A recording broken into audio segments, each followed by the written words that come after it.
ဩစတြေးလျကချစ်သူကရန်ကုန်ကိုအရောက်ပြန်လာပြီးလက်ထပ်ခွင့်တောင်းခံရတဲ့အထိတံမိုးထားခံနေရတဲ့ရင်လန်ပရိသတ်များလုံးပဲမင်္ဂလာပါရှင်အရှင်မင်းသမီးတယောက်ဖြစ်တဲ့ရင်လန်ကစိန်လက်စွပ်ကြီးနဲ့လက်ထပ်ခွင့်တောင်းခံခဲ့ရပြီးတဲ့နောက်မှာတော့လက်ထပ်တော်မှာဖြစ်ပါတယ်ရင်လန်ကတစ်ချိန်ကတော့တထမုံရဲ့ခင်မောင်ဖြစ်တဲ့ဆိုင်းလွမ်းနဲ့ချစ်ကြိုက်ခဲ့မှုပါတယ်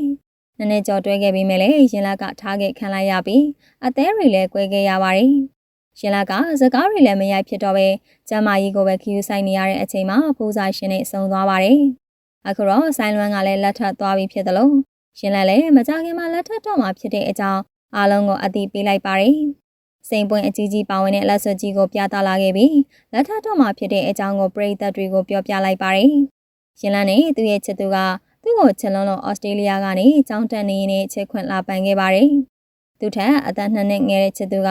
ဩစတြေးလျနိုင်ငံမှာကြောင်းတက်နေပြီးမိတ်ဆွေတယောက်ကမိတ်ဆက်ပေးရကနေခင်မင်သွားခဲ့ကြတာဖြစ်ပါတယ်။ရှင်လာကိုမျက်နှာချင်းဆိုင်ချစ်ခွင့်ပန်ဖို့ဆိုပြီးဩစတြေးလျကနေရန်ကုန်အထိပြန်လာခဲ့တာပါ။ကြောင်းပြီးချင်းပြန်လာခဲ့ပြီးရှင်လာကိုတွေ့ကြလို့ပွဲအခမ်းအနားကိုတော့မတက်ခဲ့ပါဘူး။အဲဒီကနေချစ်သူတွေဖြစ်သွားခဲ့ပြီးချစ်သူတက်တန်း6လရင်းနဲ့လက်ထပ်တော်မှာဖြစ်ပါတယ်။ရှင်လာကအချိန်ရေးမှာကံမကောင်းခဲ့လို့သူ့အတွက်သစ္စာရှိတဲ့ချစ်သူကိုလိုချင်နေပြီးလက်ရှိချစ်သူကတော့သစ္စာရှိရဲလို့ဆိုပါတယ်။6လရဲနဲ့သစ္စာရှိလားမရှိလားဆိုတာကိုမသိနိုင်လို့အပြောမစောဖို့လူတွေကပြောနေကြပါတယ်။သူချစ်သူကသစ္စာရှိရဲလို့ခံစားမိလို့လာပိုင်းအတွင်းမှာပဲလက်ထပ်ဖို့အတွက်ဆုံးဖြတ်လိုက်ပြီးခန်းခန်းနာနာကျင်းပတော်မှာဖြစ်ပါတယ်။သူတို့သားလောင်းကိုတော့ဖုံးကွယ်ထားပြီးမြဲငွေကြေးချမ်းသာပြီးပညာတတ်တဲ့အတိုင်းဝိုင်းကဖြစ်ပါတယ်။ရှင်လက်ကိုပန်းမွင့်အကြီးကြီးတွေနဲ့လက်ထပ်ခွင့်တောင်းတဲ့အပြင်